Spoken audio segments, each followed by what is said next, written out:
भगवते वासुदेवाय नमः। ओम नमो नारायणाय नमः। जय श्री कृष्ण, जय श्री कृष्ण, जय श्री कृष्ण।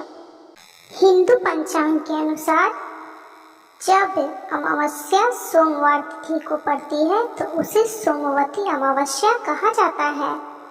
सोमवती अमावस्या के दिन भोलेनाथ शंकर और माता पार्वती और भगवान श्री हरि विष्णु की पूजा अर्चना करने से विशेष फल की प्राप्ति होती है। इस दिन सुहागिन महिलाएं भी अपने पति की लंबी आयु के लिए व्रत रखती हैं और पीपल के पेड़ की पूजा करती हैं और इस दिन 108 बार पीपल के पेड़ की परिक्रमा भी करती हैं। इस दिन पितरों की भी पूजा की जाती है ताकि उनका आशीर्वाद घर परिवार पर बना रहे। तो बंधुजनों, चलिए आज हम सोमवती अमावस्या व्रत कथा की कथा सुनते हैं। तो बोलिए ओम नमो भगवते वासुदेवाय नमः। ओम नमो नारायणाय नमः। जय श्री कृष्ण, जय श्री कृष्ण, जय श्री कृष्ण। कांचीपुरी में एक ब्राह्मण निवास करता था। उन ब्राह्मण का नाम देवस्वामी था और उनकी पत्नी का नाम धनवती था। उनके 7 पुत्र और एक पुत्री थी। पुत्री का नाम उन्होंने गुणवती रखा। ब्राह्मण ने 7 पुत्रों का विवाह करके अपने सबसे बड़े पुत्र को बेटी के लिए वर खोजने भेजा।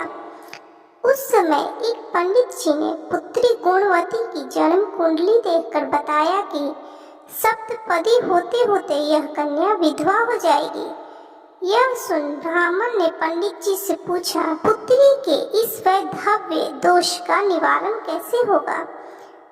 उस पर पंडित जी ने बताया कि सोमा का पूजन करने से वैधव्य दूर होगा।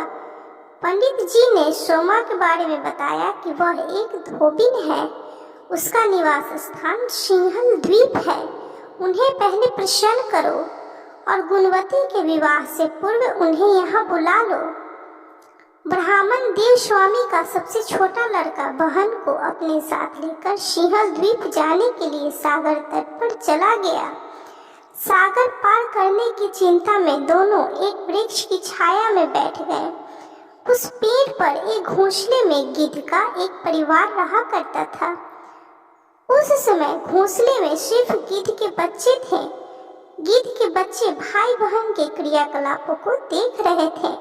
सायंकाल के समय उन गिद्ध के बच्चों की माँ आई तो उन्होंने भोजन नहीं किया। वह अपनी माँ से बोली कि माँ, नीचे 2 प्राणी सुबह से भूखे प्यासे बैठे हैं। जब तक वे कुछ खा नहीं लेते तब तक हम भी कुछ नहीं खाएंगे। बच्चों की बात सुन दया और ममता से वशीभूत गिद्ध माता उनके पास आई और बोली कि मैंने आपकी इच्छाओं को जान लिया है।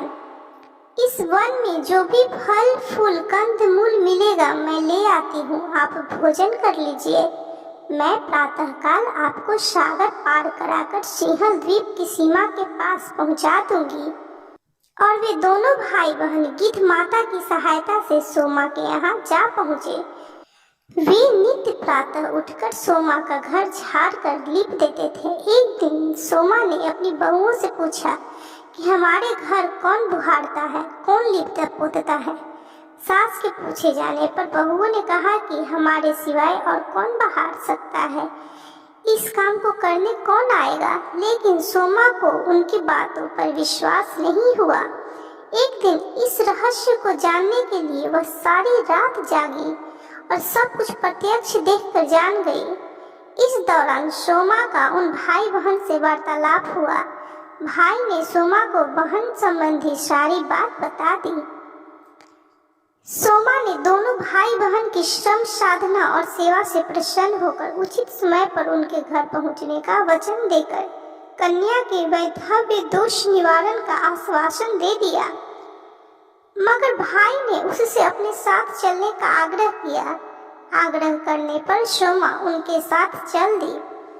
चलते समय सोमा ने बहू से कहा कि मेरी अनुपस्थिति में यदि किसी का देहांत हो जाए तो उसके शरीर को नष्ट मत करना, मेरा इंतजार करना।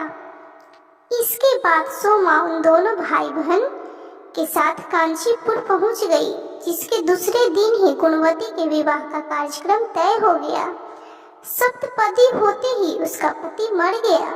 सोमा ने तुरंत अपने संचित पुण्यों का फल गुणवती को प्रदान कर दिया। तुरंत ही गुणवती का पति जीवित हो उठा। सोमा ने उन्हें आशीर्वाद देकर अपने घर चली गई। उधर गुणवती को पुण्य फल देने से सोमा के पुत्र जमाता और पति की मृत्यु हो गई। सोमा ने पुण्य फल संचित करने के लिए मार्ग में पीपल की छाया में भगवान श्री हरि विष्णु का पूजन किया और उस पीपल के वृक्ष की 108 परिक्रमाएं लगाई, जिसके पूर्ण होने पर उसके परिवार के मृतक तुरंत जीवित हो उठे।